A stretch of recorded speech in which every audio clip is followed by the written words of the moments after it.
علامہ عارف حسین مہدی صاحب 10 محرم الحرام ہے، اور 10 محرم الحرام کی صبح کا جب آغاز ہوا وہ کیا مناظر تھے کہ امام حسین علیہ السلام نے جو خطبہ یزیدی فوج کے سامنے ارشاد فرمایا، اس خطبے کے کلیدی نکات کیا تھے؟ میں چاہتا ہوں کہ آپ ناظرین کی نظر کیجئے کہ امام عالی مقام نے جو جرأت و استقامت کے ساتھ وہ خطبہ ارشاد فرمایا، اس میں یزیدی فوج کو آپ نے کیا ایڈریس فرمایا؟ بسم اللہ الرحمن الرحیم۔ ہم سمجھتے ہیں کہ عاشور کا دن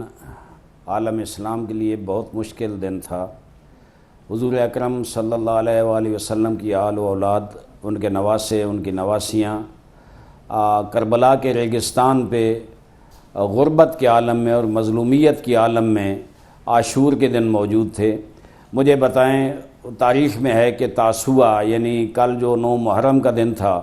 اس کے بارے میں ہے کہ تاسوعہ یوم حوصر فیہ الحسین، یہ وہ دن تھا جس دن حسین کا محاصرہ مکمل کر لیا گیا، ہر طرف لشکر اشکیا ہو، ہزاروں کی تعداد میں دشمن کی فوجیں موجود ہوں۔ اس وقت اگر آپ اندازہ کریں کہ وہاں جو خواتین تھیں، جو رسول زادیاں تھیں، اہل بیت اطہار کی مستورات تھیں، جو بچے تھے، ان پہ کیا کیفیت ہوگی اور کتنا مشکل ہوگا، اور وہ بھی 3 دن کے بھوکے اور پیاسے۔ میں سمجھتا ہوں کہ عالم اسلام کے لیے اس سے بڑی اور مثال کوئی نہیں ہو سکتی۔ بہت بڑا ایک معرکہ تھا جو کربلا کے میدان میں، بہت بڑی مظلومیت تھی، بہت بڑی غربت کا عالم تھا،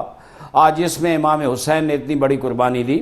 امام حسین اپنے خطبے میں بار بار لشکر اشکیا کو خطاب کر کے یہ بتاتے رہے کہ میرا رسول اکرم سے کیا رشتہ ہے، میرا مقام حضور اکرم نے کیا بتایا ہے، اور میں کون ہوں۔ سب سے زیادہ اپنا تعارف اور اپنے اہداف بتاتے رہے، اور یزید کے بارے میں بتا رہے کہ یزید کون ہے۔ ایک بڑا عجیب جملہ ہے، فرماتے ہیں کہ مجھ سے بیعت مانگتے ہیں اور نہیں جانتے کہ انا نحن اہل بیت النبوہ، ہم اہل بیت نبوت ہیں۔ ہمارا وہ گھرانہ ہے پاکیزہ جس گھر پہ وحی الہی نازل ہوتی تھی، ہمارا گھر مرکز وحی الہی ہے، اور ہم سے بیعت مانگی جا رہی ہے اس یزید کے لیے کہ هو شارب الخمر وقاتل النفس المحترمہ ومعلن بالفسق، وہ جو شرابی علی اعلان شراب پیتا ہے، علی اعلان فسق و فجور کرتا ہے، بڑے کریم اور شریف لوگوں کا، صحابہ کرام کا قاتل ہے وہ لوگ، میں اس کی بیعت کر لوں، یہ نہیں ہو سکتا۔ یہ بار بار حجت تمام کرتے رہے، اور اس حجت کا ایک نتیجہ یہ بھی نکلا کہ کربلا میں عاشور کے دن امام جعفر صادق علیہ السلام فرماتے ہیں یہ نہ سمجھا کرو کہ وہ 10ویں محرم ایک عاشور کا دن ہے، یہ نہ سمجھا کرو کہ وہی ایک کربلا ہے، بلکہ فرمایا کل یوم عاشورا و کل ارض کربلا، جہاں بھی حق پامال ہو رہا ہو وہاں ہی کربلا بپا ہو سکتی ہے، جہاں بھی باطل کی ترویج کی جا رہی ہو، معاشرے میں باطل کا فساد پھیلایا جا رہا ہو، وہاں ہر دن عاشور کا دن ہو سکتا ہے۔ تو امام حسین نے یہ پیغام دیا، آج جہاں بھی حق پامال ہوگا اور دنیا کا قیمتی ترین انسان بھی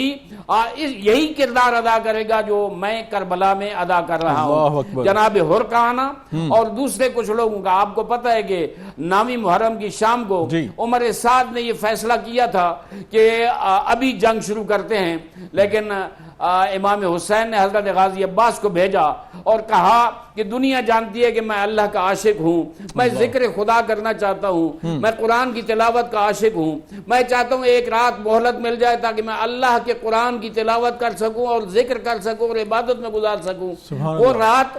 مہلت مانگی تھی فقط اس ذکر کے لیے، قرآن کی تلاوت کے لیے، عبادت کے لیے۔ تو میں سمجھتا ہوں کہ پتہ نہیں دشمن کو اس وقت بھی یہ خیال نہ آیا، یہ وہ ہستی ہیں جو ایک رات کی مہلت اللہ کے قرآن کی تلاوت اور اللہ کی عبادت کے لیے کر رہے ہیں۔ اللہ اکبر۔ یقیناً علامہ عارف حسین مہدی صاحب، بڑی آپ نے اہم بات کی۔ یقیناً اگر انہیں یہ اندازہ ہوتا تو واقعی وہ، اگر اندازہ ہوتا کہ کس ہستی کے سامنے وہ کھڑے ہیں، اور تو مہلت کی بات کیا، اگر انہیں اس بات کا اندازہ ہوتا کہ کس عظیم ہستی کے سامنے وہ کھڑے ہیں تو وہ کبھی اس کی جرأت ہی نہ کرتے۔